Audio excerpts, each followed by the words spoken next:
Good evening, friends. Get ready for 4 terrifying horror stories. Before we begin, I want to know, where are you listening from and what time is it there? Tell me in the comments. Don't forget to subscribe to the channel and leave a like. We're on a mission to reach 1,000 subscribers. Now, without further delay, turn off the lights, adjust the volume, and let's go straight into the fear.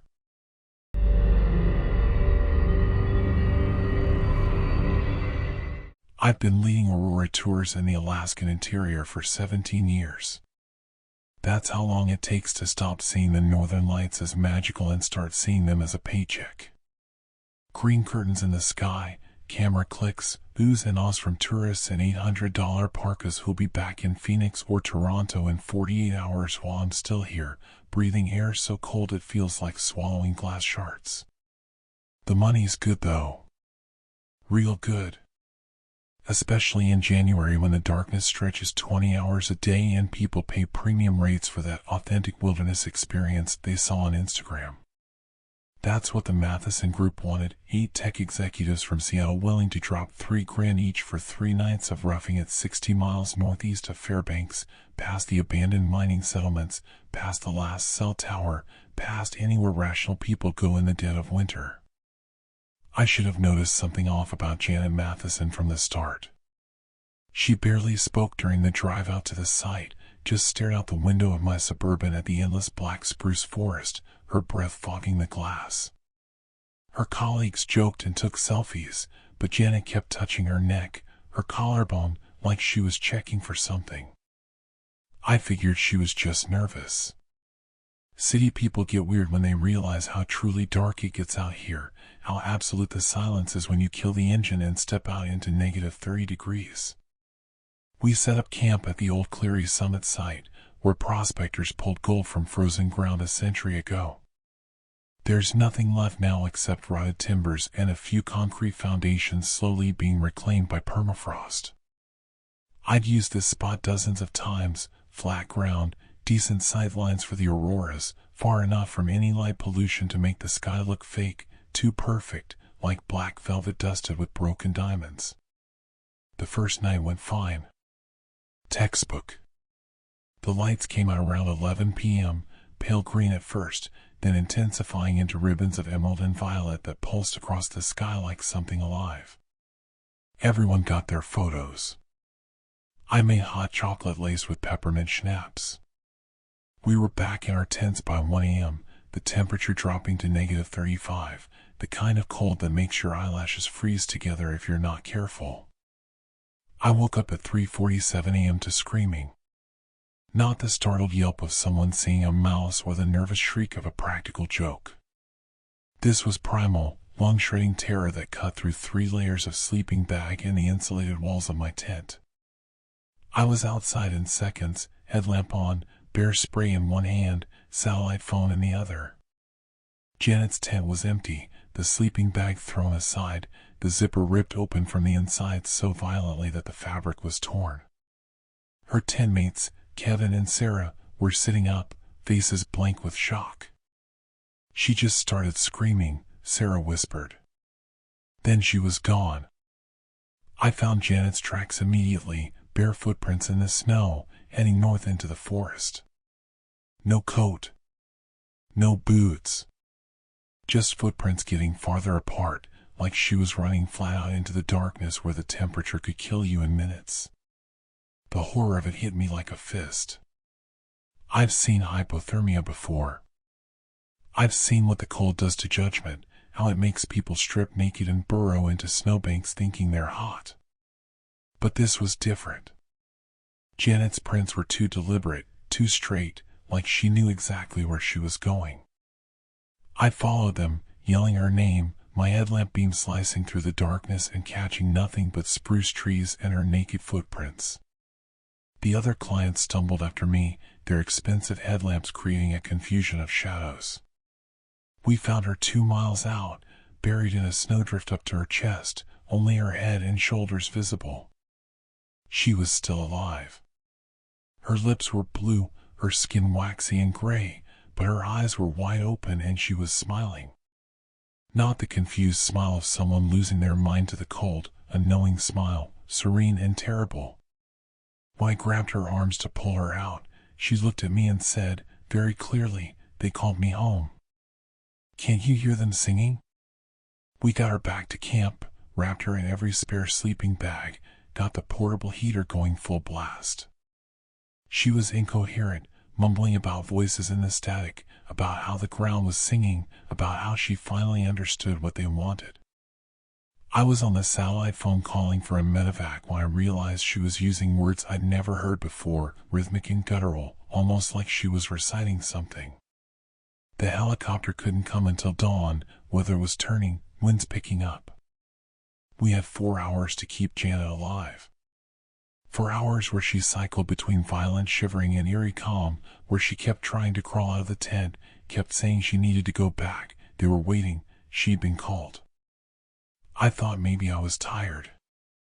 17 years of winter darkness, of isolation, of breathing recycled air in tents, maybe it was catching up to me. Maybe I was seeing patterns where there were none. But then Marcus, one of the other clients, said, "Do you guys hear that?" We all went silent. And there it was. Low and rhythmic, almost below the threshold of hearing. A thrumming sound, like industrial machinery running deep underground, except we were 60 miles from any machinery. It seemed to pulse in time with Janet's mumbling. "It's just the wind," I said, but my voice sounded unconvincing even to myself. "Or the trees contracting in the cold. It happens." "That's not wind," Marcus said, and the fear in his eyes reflected what I was feeling but refusing to acknowledge. The medevac came at first light. They loaded Janet onto a stretcher, still mumbling, still trying to crawl away. The paramedic took one look at her, at the severe frostbite blackening her toes and fingers, at the strange smile, at the way her eyes tracked something none of us could see, and his professional mask slipped for just a second.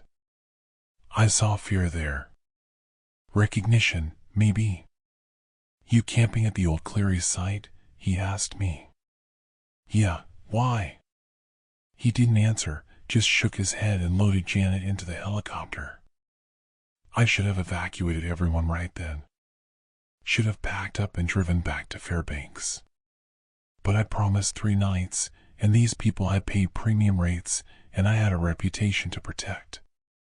Plus, it was daylight now, 3 hours of weak gray light that made everything seem normal, rational. Janet had obviously had some kind of mental break, maybe triggered by the isolation and cold. It was tragic, but it wasn't supernatural. Except that night, it happened again. We were in our tents at 2 a.m. when I heard the zipper. I was out instantly, and there was Marcus, walking barefoot into the forest in his thermal underwear, his gait steady and purposeful. I tackled him before he got 50 feet, and he fought me with terrifying strength, screaming that he had to go, they were calling, he was late, he kept them waiting. It took 3 of us to drag him back, to tie him to the center pole of the cooking tent with paracord while he thrashed and wept and begged us to let him go to them. The thrumming sound was back, louder now, and I couldn't pretend it was wind anymore because there was no wind. The air was perfectly still, so cold it hurt to breathe, and that sound was coming from below us, from the ground itself. That's when the real horror set in. Not jump scare horror, but the slow building dread of realizing that something is deeply, fundamentally wrong and you don't know the rules anymore. My rational mind was scrambling for explanations, mass hysteria, carbon monoxide from the heaters, some kind of shared delusion, but none of it fit. This was something else. I made the call at 3 a.m.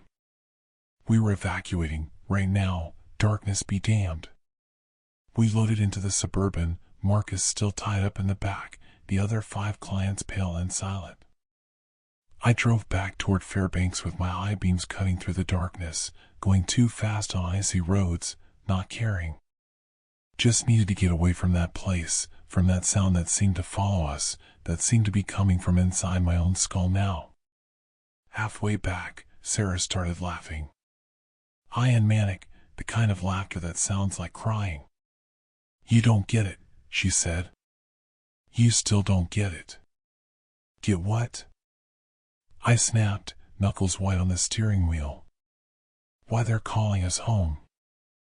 I pulled over. Called 911, even though I knew it would take the state troopers an hour to reach us.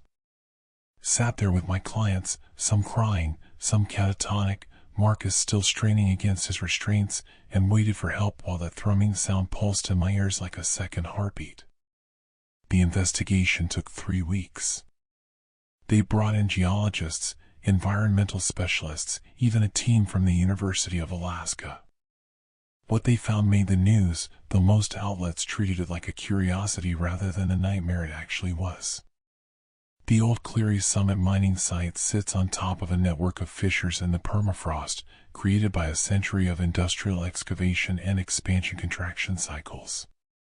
Those fissures connect to deeper geological vents releasing low concentrations of hydrogen sulfide, carbon dioxide, and trace amounts of naturally occurring radon. Not enough to kill you outright, but enough, especially when you're sleeping, when your breathing is shallow, when the gases pool in enclosed spaces, to cause neurological effects. Hallucinations. Auditory distortions. Compulsive behavior.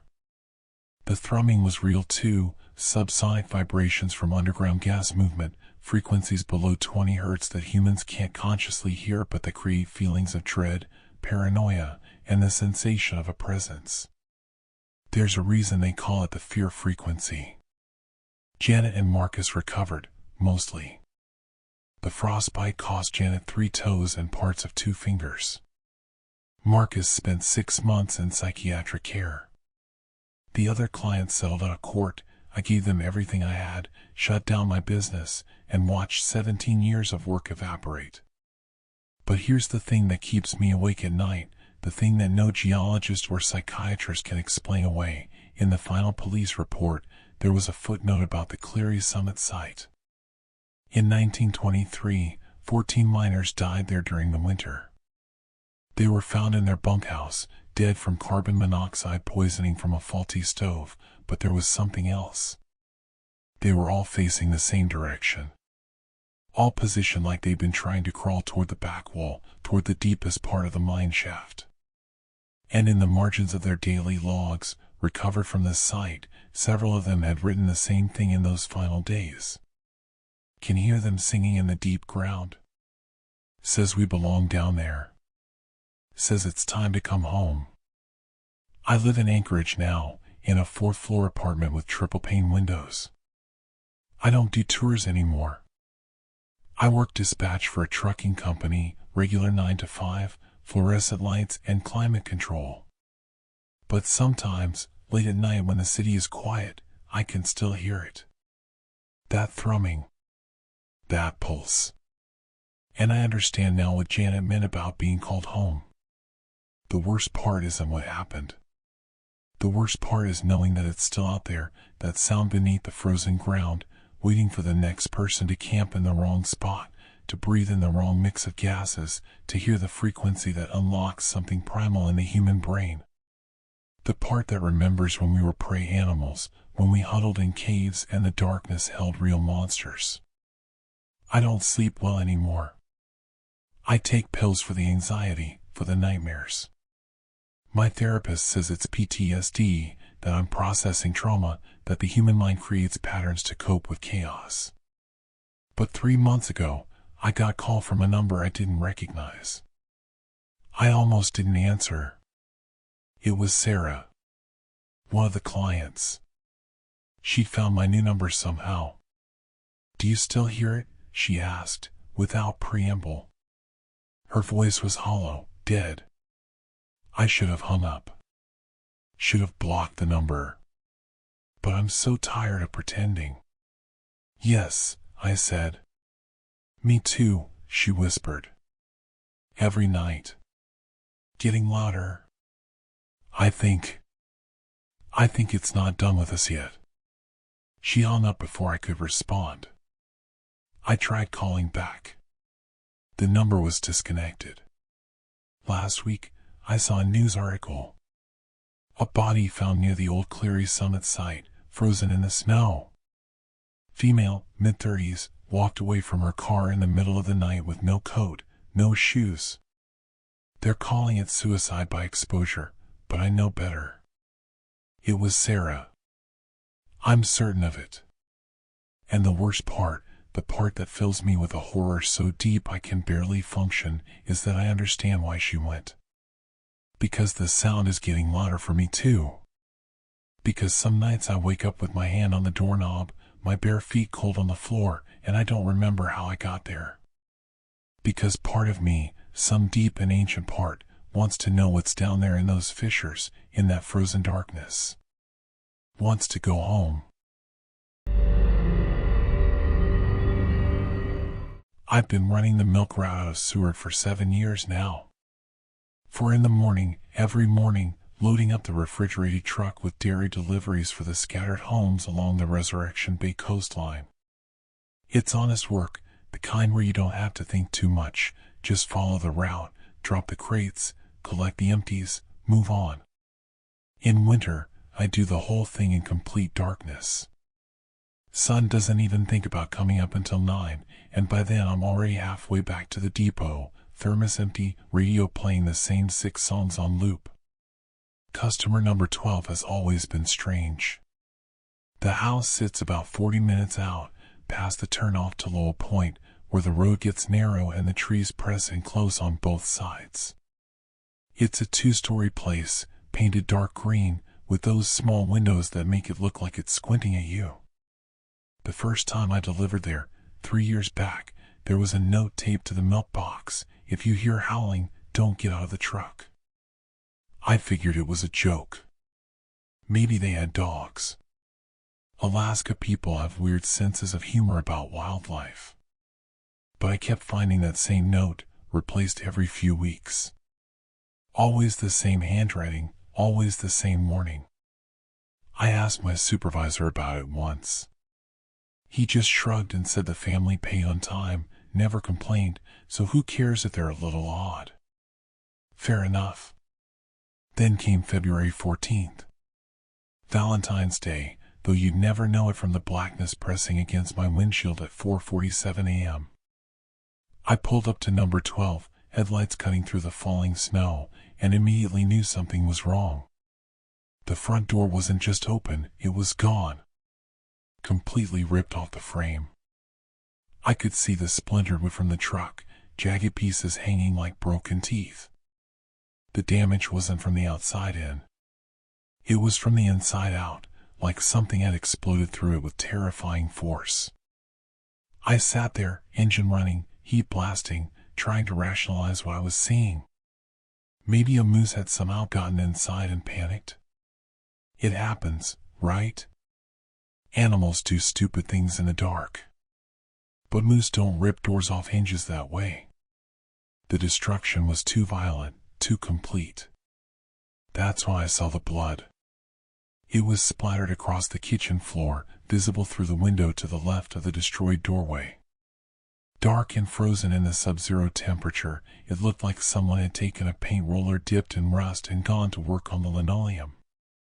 My stomach clenched. I reached for my phone with shaking hands and dialed 911, my breath coming faster, fogging up the windshield. There's been a break-in, I told the dispatcher, voice cracking. Or an attack. I don't know. The door's destroyed and there's blood everywhere. She told me to stay in the vehicle, not to approach the house, that officers were on their way from the Seward station. It would take at least 20 minutes. I kept the truck running, kept the lights on, kept my eyes locked on the gaping doorway. The snow was coming down harder now, thick flakes that seemed to absorb sound, making everything eerily quiet except for the rumble of my engine. That's when I noticed the tracks. They circled my truck in the fresh snow, wolf prints, large enough that I could see them clearly in the backwash of my headlights. But there were too many of them, overlapping, crisscrossing, like multiple animals had been pacing around the vehicle. Studying it. The spacing between the prints was wrong, though. I've seen wolf tracks before, everyone in Alaska has. These were different. The distance between steps was irregular, asymmetrical, like the animal was limping or deliberately walking strangely. My mind immediately went to rabies. Disorientation, abnormal behavior that would explain it. That had to explain it. I was exhausted, running on 4 hours of sleep, probably seeing patterns that weren't there. Paranoia from the horror of that destroyed door, the blood, the isolation. But then the tracks changed direction. I watched, frozen in my seat, as a new set appeared in the snow illuminated by my headlights. Appearing from nowhere, as if the animal had materialized out of the darkness between one heartbeat and the next. The prints led from the tree line to the passenger side of my truck, and then they stopped. Right next to my door. I couldn't see anything in my mirror. The falling snow created a wall of white static in the darkness. But I could hear it now, breathing. Heavy, rhythmic breathing that was too close, too loud to be my imagination. It was right there, just beyond the thin metal of the door, separated from me by less than 2 inches of steel and glass. My heart was hammering so hard I thought I might vomit. This was real. This wasn't exhaustion, wasn't stress hallucinations from too many early mornings. There was something outside my truck, something large enough that I could hear it breathing, and it wasn't moving away. It was waiting. The breathing stopped. For 5 seconds, maybe 10, there was nothing but silence and the whisper of snow hitting the windshield. Then came the sound that still wakes me up at 3 in the morning, drenched in sweat, clawing at my sheets, a low, weak growl that vibrated through the truck's frame. It wasn't the growl of an animal warning you away. It was the growl of something that had already decided you were prey and was savoring the moment before the kill. I slammed the truck into reverse, tires spinning on the icy road, and rocketed backward 30 feet before cranking the wheel and pointing myself back towards Seward. The headlights swept across the front of the house one final time, and I saw them. Eyes. Dozens of them, reflecting gold in the light, spread across the snowbank beside the driveway. Low to the ground. Unblinking. A pack of wolves, sitting in perfect silence, just watching. Watching me. The scene lasted maybe 2 seconds before I was tearing down the road, speedometer climbing past 60 on a street that should never be driven faster than 30, but I didn't care. I couldn't be there anymore. I couldn't be near those eyes. I called the dispatcher back, screaming into the phone that there were wolves at the property, that they'd surrounded my truck, that something was horrifically wrong. She tried to calm me down, told me I was safe now, told me to pull over and wait for the police at a safe distance. I made it to the Seward Highway junction before I stopped, hands locked on the steering wheel so tight my knuckles were white as bone. The police found the family barricaded in the attic. They'd been up there for 18 hours. The father, mother, and 2 kids, aged 6 and 9, huddled in the darkness with a hunting rifle and a box of ammunition they never used. When the officers finally got them down, they were nearly catatonic with terror. The mother kept repeating the same phrase over and over. They were waiting. They knew we were up there. They were waiting. The door had been torn open sometime around midnight.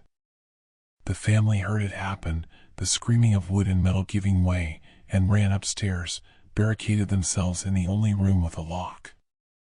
The wolves came inside. 7 of them, according to the tracks forensics found. They moved through the house methodically, knocking over furniture, investigating every room. But they never tried to break into the attic. They just waited.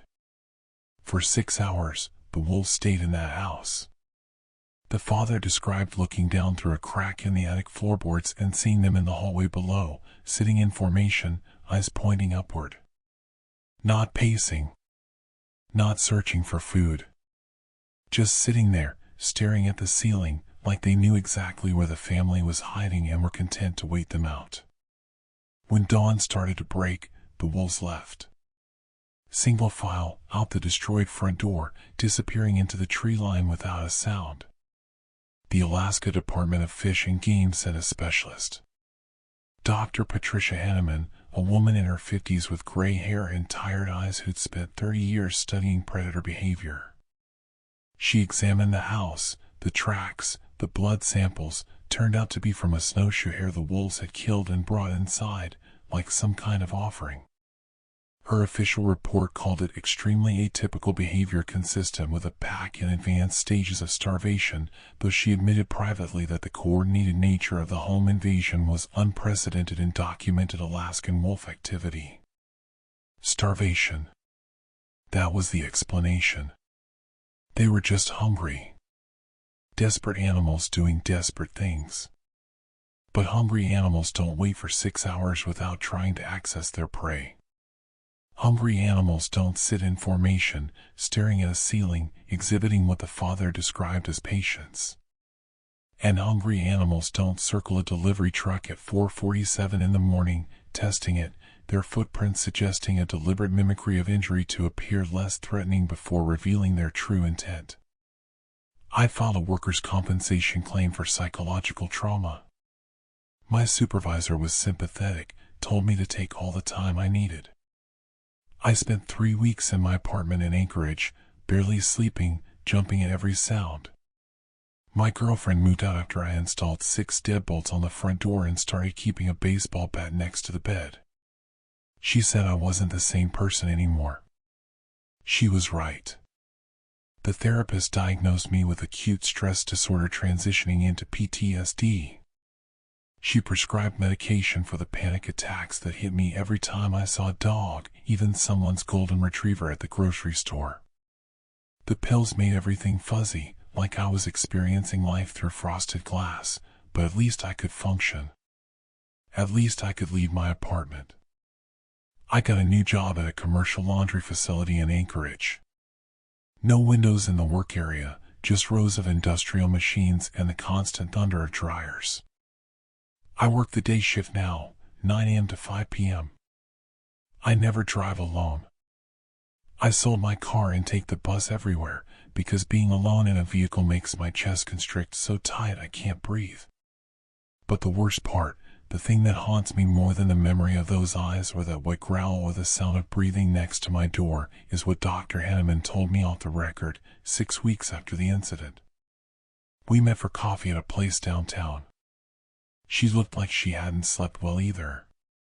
There have been other incidents, she said quietly, stirring her coffee without drinking it. Not many. Maybe one every few years. Different packs, different locations across Alaska. But the same behavior pattern, coordinated home invasions, extended waiting periods, evidence of deliberate strategy rather than opportunistic hunting. We don't publicize them because we don't want to cause panic. And truthfully, we don't know what triggers it. Starvation is the easy answer. But I've studied starving wolf packs. This is something else. She slid a folder across the table. Inside were incident reports from Fairbanks, Juneau, Kodiak Island. All described the same terrifying patience, the same uncanny coordination. One report from 2019 described a pack that had broken into a remote cabin and systematically opened every cabinet and closet, as if conducting a search. The one common factor, Dr. Henneman said, is that the wolves always leave before first light. Like they're working within a specific time frame. Like they're... She paused, choosing her words carefully, testing something. I pushed the folder back across the table. I didn't want to know anymore. Last week, I got a letter forwarded from my old supervisor. It was from customer number 12. Inside was a check for $500 and a handwritten note, "Thank you for calling for help. We're sorry for what you saw. We've moved to Homer. If you ever deliver there, please know we've put up better doors. And we don't leave notes anymore. There's no point. They can't read. But they can wait. They're very good at waiting." I deposited the check. I never wrote back. Sometimes, Late at night when the medication isn't working, I'm lying in bed staring at the ceiling. I think about those wolves sitting in that hallway. Just sitting there, staring up, waiting with the kind of patience that suggests understanding, maybe even planning. And I think about Dr. Henneman's word, testing. Testing what? Testing us? Testing their own limits? Testing how far they can push into our world before we finally understand that the wilderness in Alaska isn't just dangerous, it's evolving, learning, adapting to our presence in ways we haven't begun to comprehend. I don't deliver milk anymore. I don't drive at night. And I never, ever ignore warnings, even when they seem paranoid or crazy. Because sometimes the horror isn't supernatural. Sometimes it's just wolves that learned how to wait. And that's so much worse.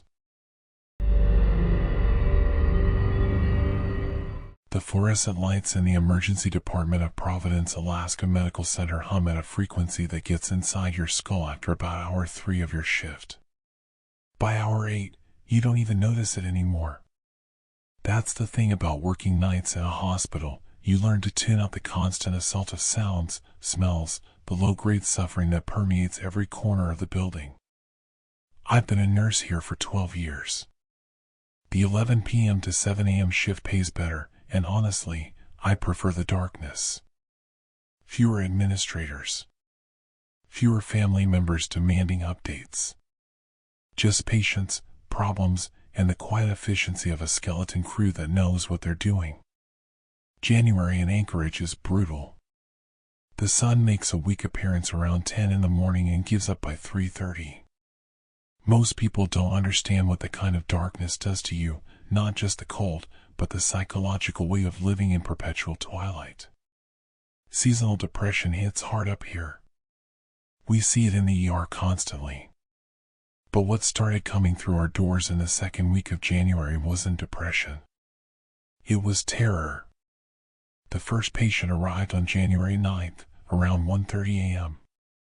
Male, late 30s, found by snowmobilers about 15 miles outside Girdwood, stumbling along the Seward Highway in sub-zero temperatures wearing nothing but jeans and a torn flannel shirt. No coat. No boots. His feet were black with frostbite, his core temperature was 89 degrees, and he was screaming about lights.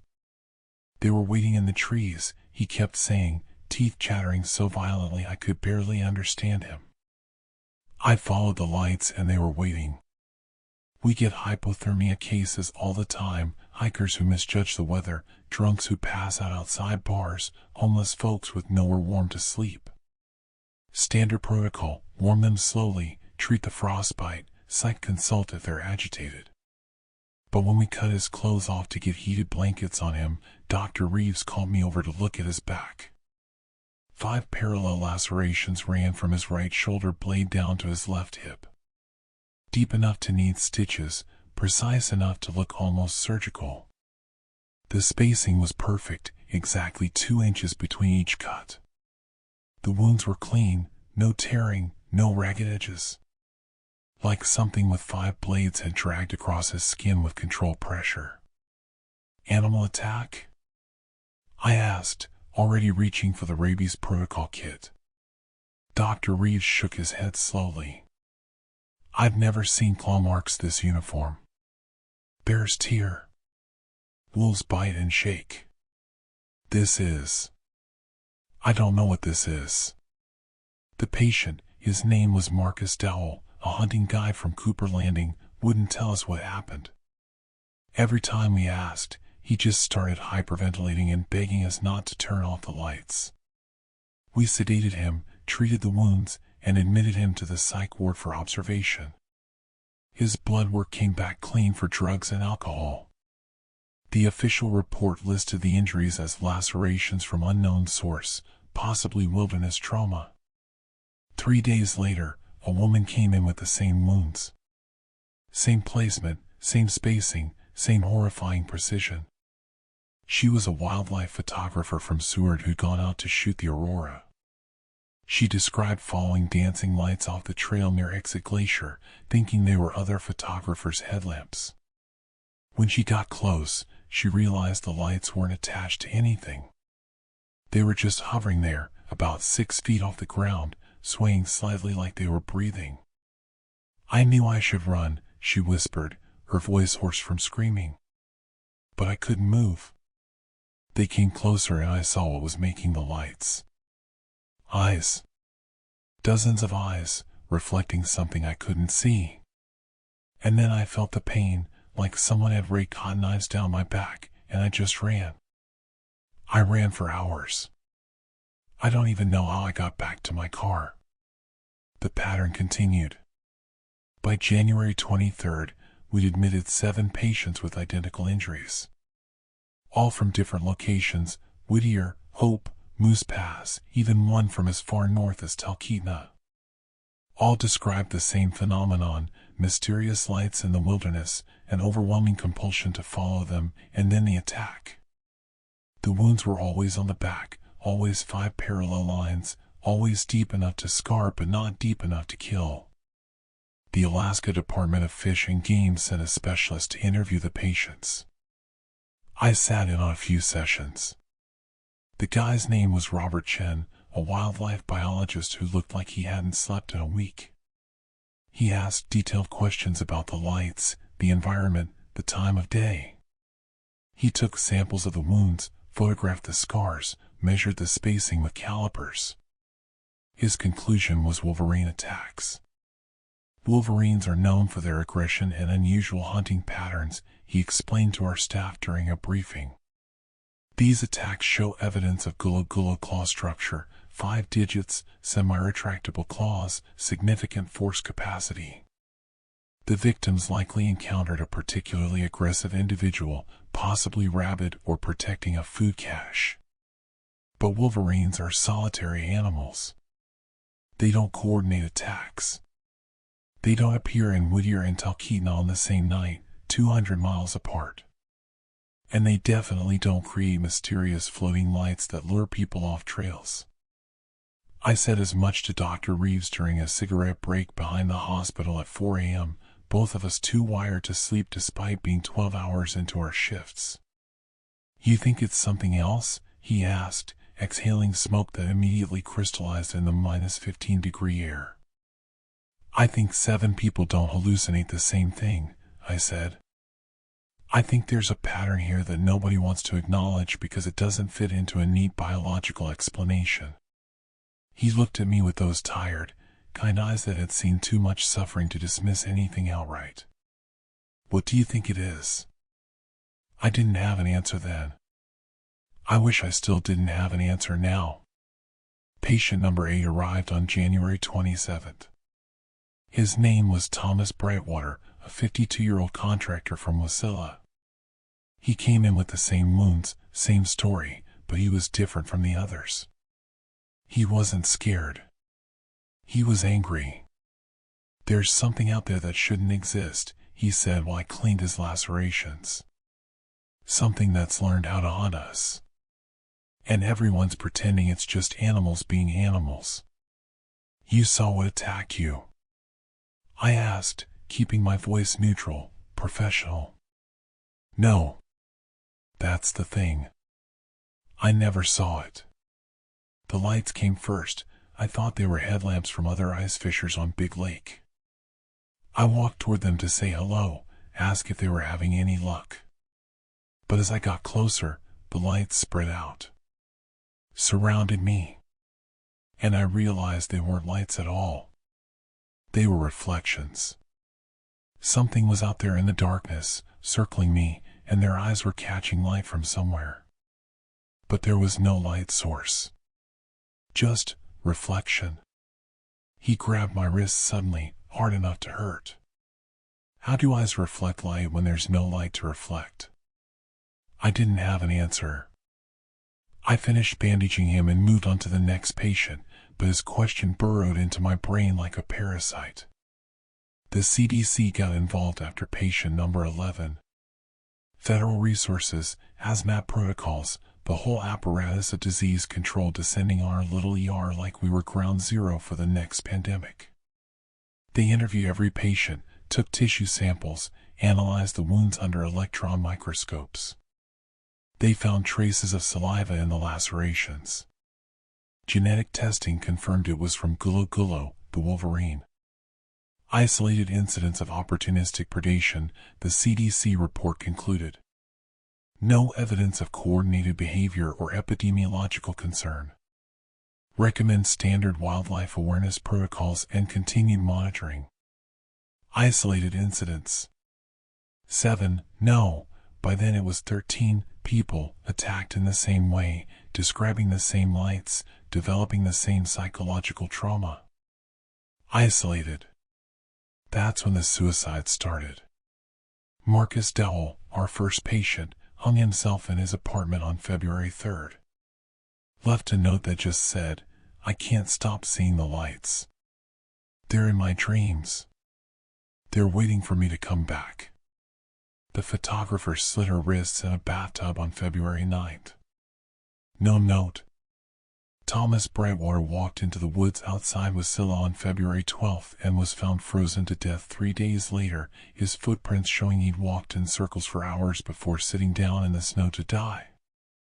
The survivors all reported the same symptoms: nighttime terrors, obsessive thoughts about the wilderness, an overwhelming conviction that something was watching them, waiting for them to let their guard down. They couldn't sleep without lights on. They couldn't go outside after dark.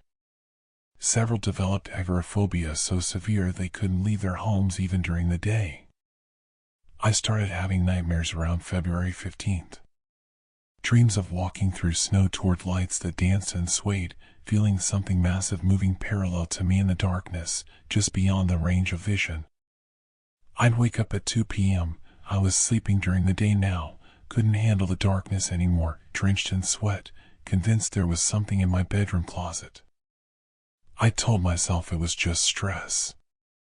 Vicarious trauma from treating too many patients with the same horrifying story. I was exhausted, running on 6 hours of sleep in 3 days, mainlining coffee and Red Bull to stay functional. The mind does strange things when you're that tired. Creates patterns where there are none. Sees connections that don't exist. But on February 19th, I was walking to my car in the hospital parking garage at 7:30 a.m., still dark, wouldn't be light for another 2 hours, when I saw them. Lights. Hovering about 20 feet away, between 2 parked cars. Small points of gold, maybe 6 or 7 of them, swaying slightly like they were attached to something breathing. I froze, my hand on my car door, keys trembling between my fingers. Every rational part of my brain screamed that these were reflections. Someone's headlights bouncing off ice, maybe. Or the security lights catching moisture in the air. But there were no headlights. No light source anywhere nearby. Just those golden points, watching me. I heard breathing. Heavy, rhythmic, the sound of something large drawing air through a wet nose.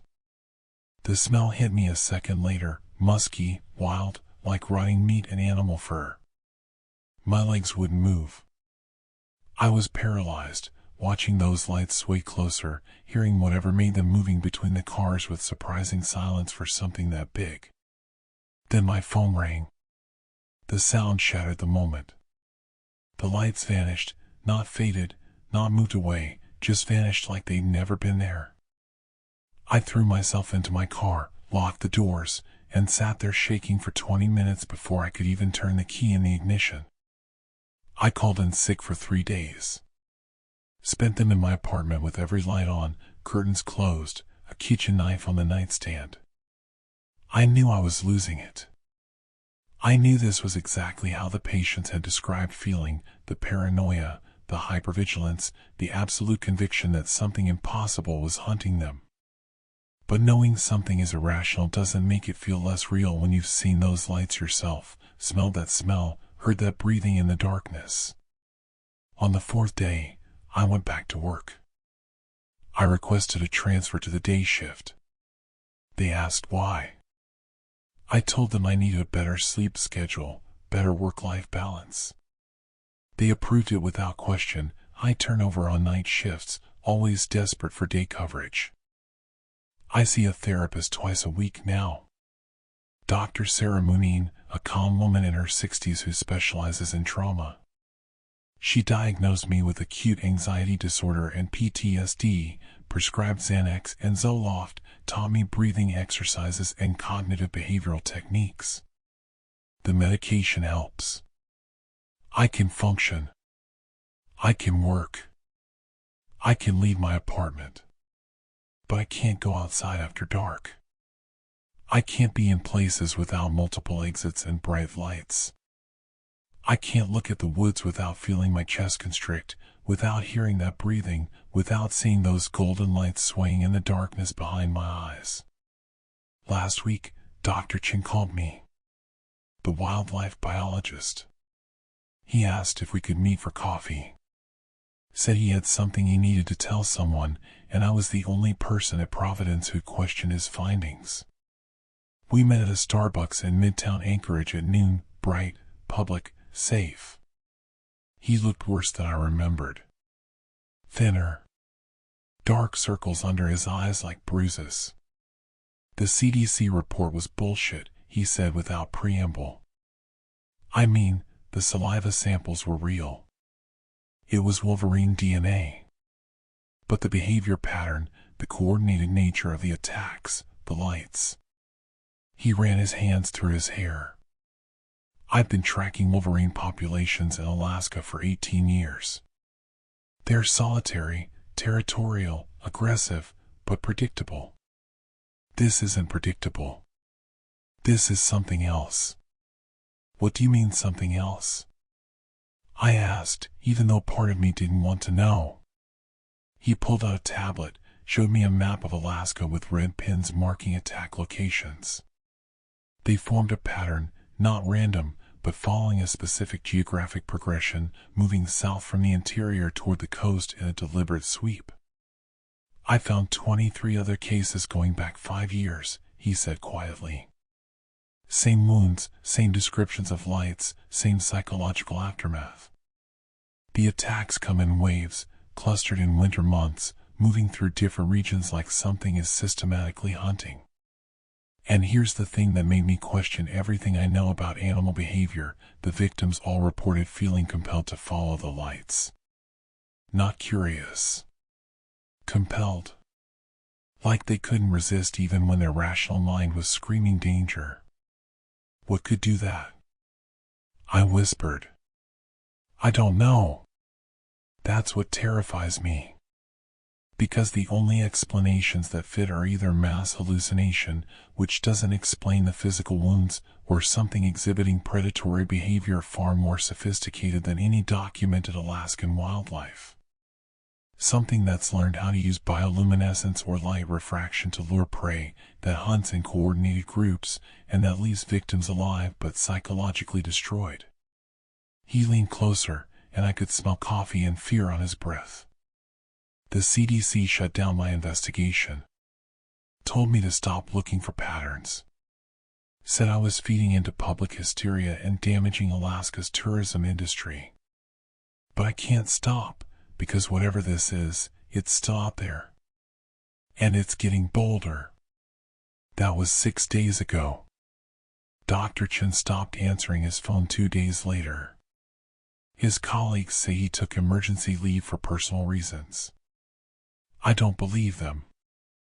I still work at Providence, Alaska Medical Center, but only day shifts, only when the sun is up. I moved to a ground floor apartment with multiple deadbolts and motion sensor lights covering every entrance. I see Dr. Muneen twice a week. I take my medications. I'm functional. But sometimes, late at night when sleep won't come and the Xanax isn't working, I think about those lights in the parking garage. I think about 13 patients, 3 suicides, and 23 more cases stretching back 5 years. I think about Dr. Chin's map showing a deliberate pattern, a systematic sweep through Alaska's wilderness like something conducting a long-term study. Testing us. Learning us. Figuring out exactly how far they can push before we break completely. The official explanation is Wolverine attacks. Opportunistic predation. isolated incidents, statistical anomaly. But I've seen the lights. I've smelled that breath. I've heard that breathing in the darkness. And I know that somewhere out there in Alaska's endless winter, something is waiting. Something that's learned how to hunt the most dangerous prey of all, not our bodies, but our minds. Something that leaves us alive but shattered, spreading fear like a virus through whispered warnings and trauma-haunted eyes. The horror isn't that something is hunting us. The horror is that we'll never know what it is. And it knows we never will. That's why it can afford to wait. I inherited my uncle's fox farm outside Fairbanks on a Tuesday in late September, right when the first real cold started settling into the interior. The lawyer handed me the keys with this look, not sympathy exactly, more like relief that he didn't have to deal with the property anymore. My Uncle Raymond had put a shotgun in his mouth in the main barn 3 months prior. Depression, everyone said. The endless winter darkness, the isolation. Classic Alaska story. I'd never been particularly close to him, but blood is blood, and I needed a fresh start after the divorce cleaned me out down in Tacoma. The drive up the Stees Highway felt longer than the GPS suggested. Spruce trees pressed in from both sides, and the few homes I passed looked abandoned even when they weren't. The farm sat on 43 acres of frozen ground, surrounded by boreal forests so thick it seemed to swallow sound. The main house was a weathered 2-story with peeling blue paint. Behind it, the barn.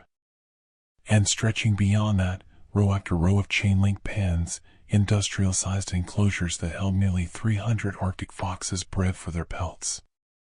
I should have turned around the moment I saw them. They were beautiful, I'll give them that. Thick winter coats already coming in white, pale eyes like chips of glacier ice. But something felt wrong immediately. 300 foxes should make noise, yips, barks, the rustle of movement. These animals were silent. Completely, unnaturally silent. They sat in their pens and watched me with an intensity that made my skin crawl.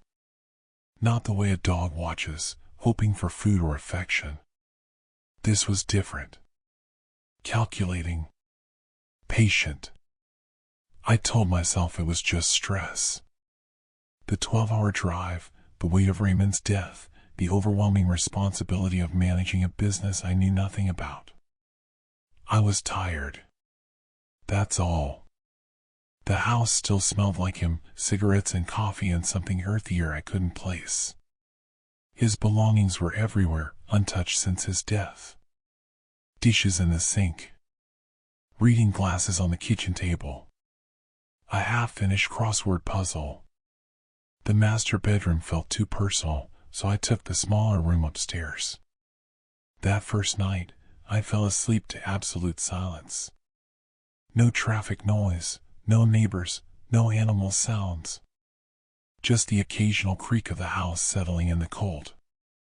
I woke at 3:47 a.m. to the sound of scratching.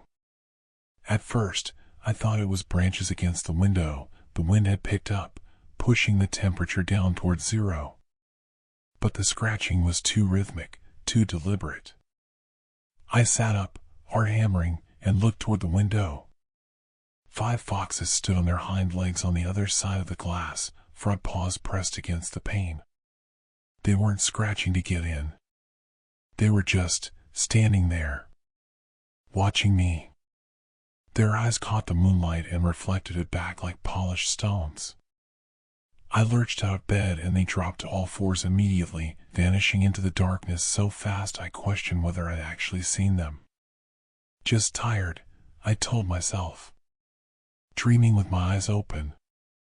I'd read about that, hypnagogia, the state between sleep and waking where the brain misfires. But I didn't sleep again that night. Morning brought a weak, watery sun that barely cleared the horizon. I bundled up and forced myself to tour the property, to understand what I'd inherited. The barn was where Raymond had died. I avoided it. The fox pens were arranged in precise rows, each enclosure about 15 by 20 feet, raised slightly off the ground on wooden platforms. Professional operation. Feed bags were stacked in a storage shed, along with supplements and what looked like veterinary supplies. That's when I found the first unlocked cage. The gate hung open, chain dangling. But the fox was still inside, sitting calmly, staring at me. I checked the lock mechanism, not broken, just unlatched. Like someone had deliberately opened it. By noon, I'd found 6 more open cages. The foxes hadn't escaped. They'd simply moved outside their enclosures and were sitting in small groups between the pens, watching the house. A chill that had nothing to do with the temperature crawled up my spine. I called a local vet, Dr. Sarah Chen, who'd apparently worked with Raymond before. She drove out that afternoon in a battered pickup, a compact woman in her 50s with kind eyes that went hard when she saw the foxes. "How long have they been like this?" she asked. "Like what?" "Grouped up. Observing." She pointed to where 17 foxes sat in a perfect semicircle near the barn, all facing the same direction.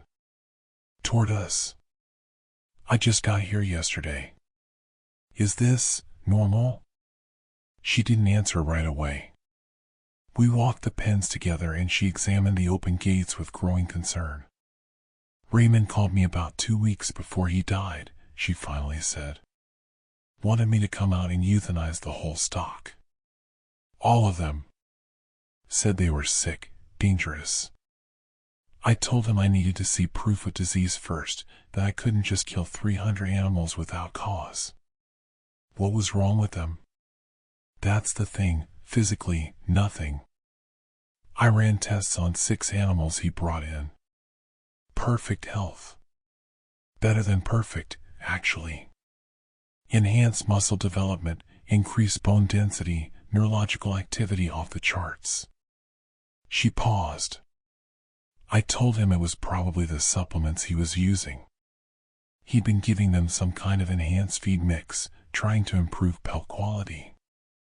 The feed. I'd seen the bags in the storage shed, custom labels from some supplier in Anchorage. We went through them together. Along with standard nutrition, Raymond had been mixing in compounds I didn't recognize. Dr. Chen photographed the labels, her face growing paler. "Jesus Christ," she whispered. "Amphetamine derivatives. Stimulants." He was essentially giving them a controlled version of methamphetamine mixed with cognition enhancers. She looked at me with something approaching horror. "For years, according to these dates. Trying to keep them active during winter increased their metabolism for thicker coats. What would that do to them? In humans? Paranoia, aggression, insomnia, psychosis with long-term use. In foxes?"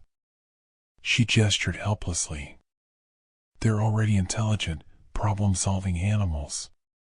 This would accelerate neural development, prevent sleep, heighten their natural instincts to extremes. You'd essentially be creating." She trailed off. "Creating what?"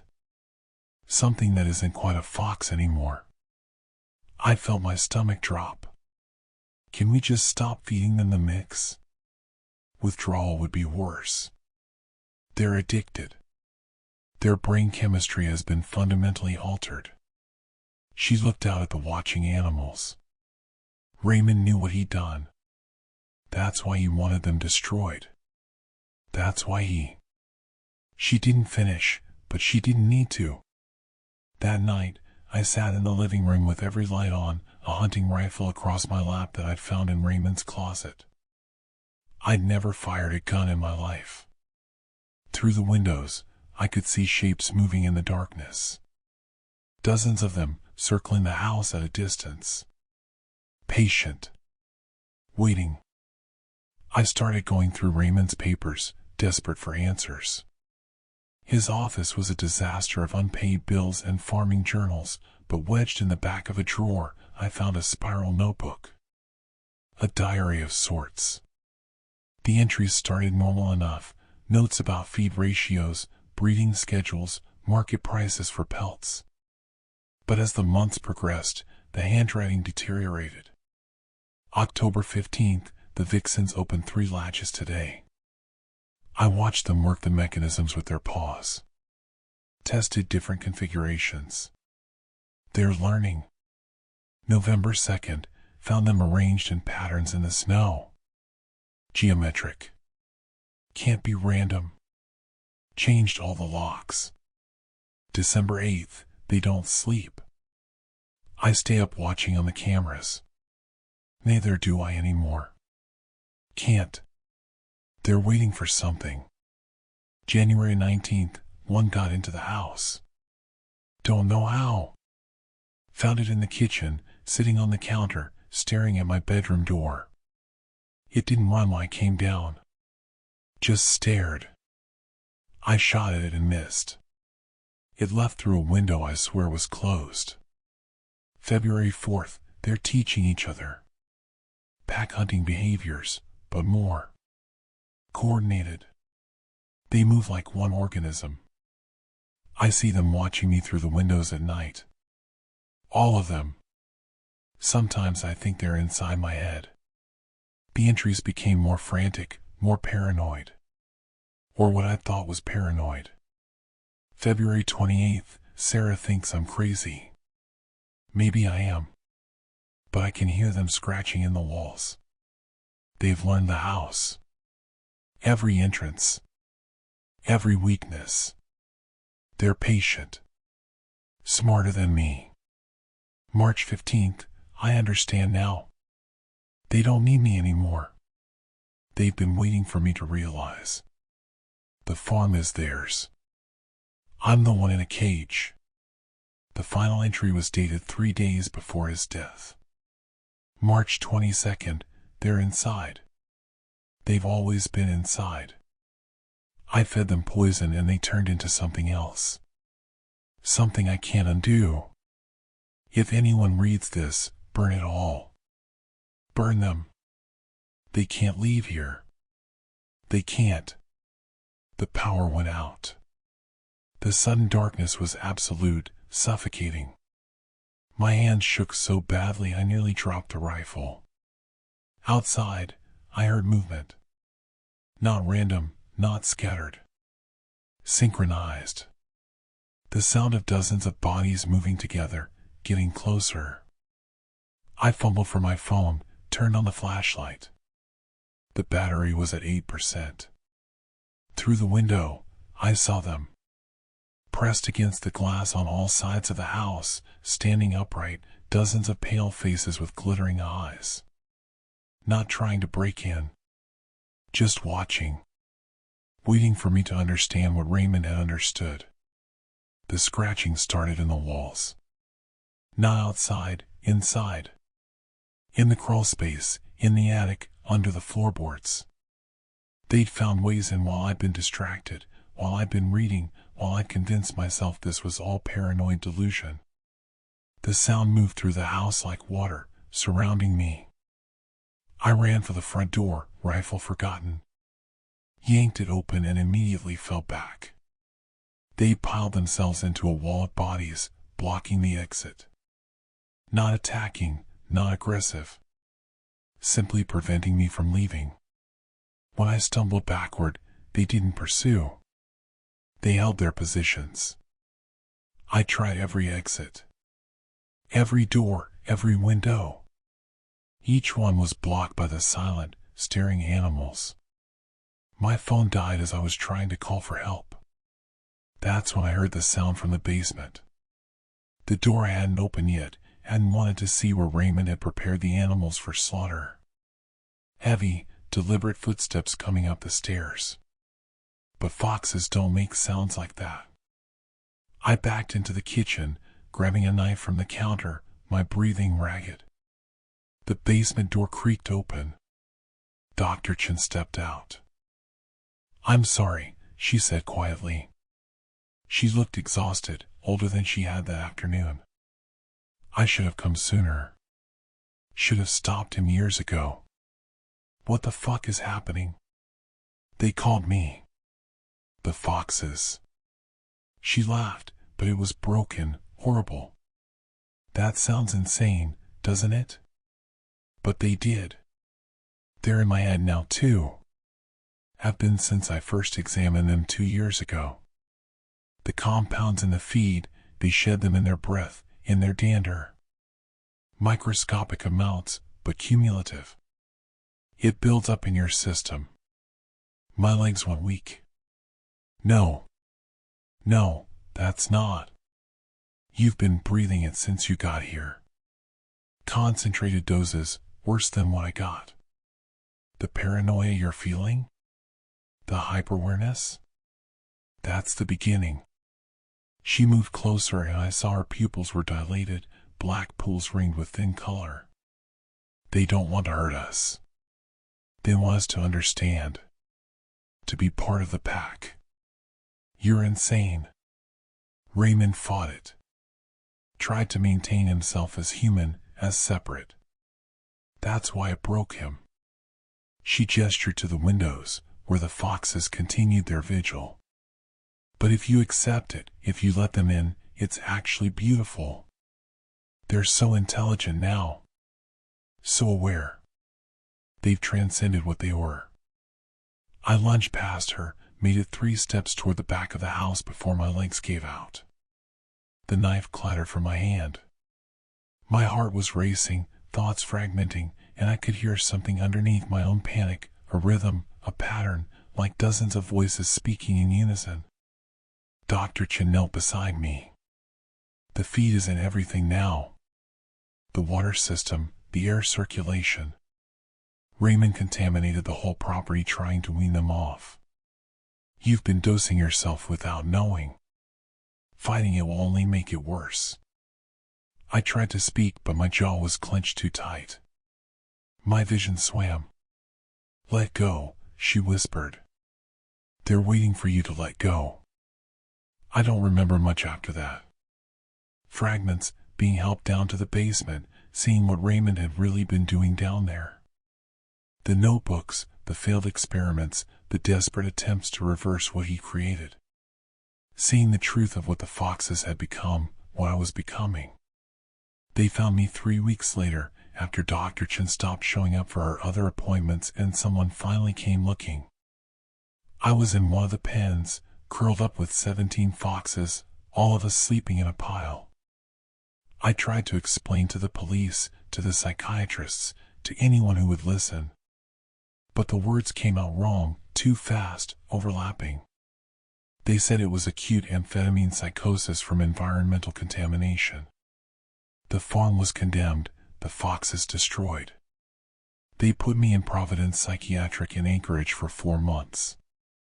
I'm out now. Medicated. Functional, they say. But I still don't sleep. Can't. My brain won't turn off, thoughts racing in patterns I can't quite control. I live in a studio apartment in downtown Fairbanks now, 7th floor, and I keep the windows locked even though I know they can't reach me here. But sometimes, late at night, I hear the scratching. And sometimes I catch myself standing at the window, looking down at the street below, where shapes move in the shadows between streetlights. Patient. Waiting. The doctors say it's residual paranoia. Auditory hallucinations. That the compounds are out of my system now. They're wrong. I can still hear them.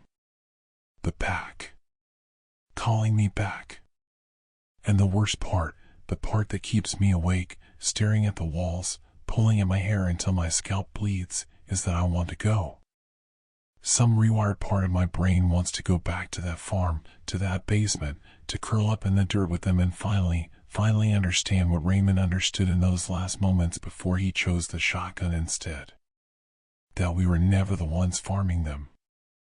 They were farming us.